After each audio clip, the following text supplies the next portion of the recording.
சென்னை வடபழனி கங்கையம்மன் கோயில் பகுதியைச் சேர்ந்தவர் கிருஷ்ணகுமார், வயது 57, ஆட்டோ டிரைவர். இவருக்கு 2 மகள்கள். மூத்த மகள் பிருந்தா திருமணமாகிவிட்டது. கணவருடன் அம்பத்தூரில் வாழ்ந்து வருகிறார்.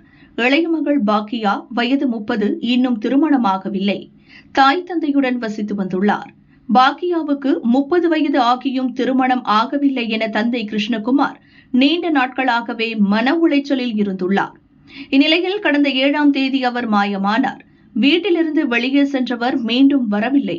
கிருஷ்ணகுமார், மனைவியும் மகளும் அவரை பல இடங்களில் தேடி அலைந்தனர். எங்கு தேடியும் கண்டுபிடிக்க முடியாமல் சோகத்துடன் வீட்டிற்கு திரும்பினர்.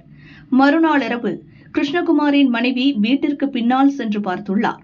அங்குள்ள பாழடைந்த கிணற்றின் மீது கிருஷ்ணகுமாரின் செல்போன் இருந்துள்ளது. பதறிப்போன அவர் தனது மகள் பாக்கியாவிடம் தெரிவித்துள்ளார். கதறியபடி ஓடிவந்த பாக்கியா கிணற்றின் உள்ளே எட்டி பார்த்துள்ளார். கிணற்றில் தனது தந்தையின் உடல் மிதப்பதைக் கண்டு அதிர்ச்சியடைந்தார். தன்னால் தான் அப்பா இறந்துவிட்டார் என குற்ற உணர்வில் துடித்தார். அழுதபடியே அம்மாவை வீட்டிற்குள் அழைத்து சென்று ஒரு அறையில் பூட்டி வைத்தார். பிறகு சமையலறைக்கு சென்று தனது உயிரை மாய்த்துக் கொண்டார். சுற்றி விபரீதம் நடந்தும் அதனை தடுக்க முடியாமல் கிருஷ்ணகுமாரின் மனைவி புழுவாக துடித்தார். தனது மூத்த மகள் பிருந்தாவுக்கு போன் செய்து நடந்தவற்றை கூறினார். பிருந்தா தன் கணவர் வம்சியுடன் தாயார் வீட்டிற்கு வந்தார். பூட்டி வைக்கப்பட்ட அறையை திறந்து அம்மாவை மீட்டுள்ளார்.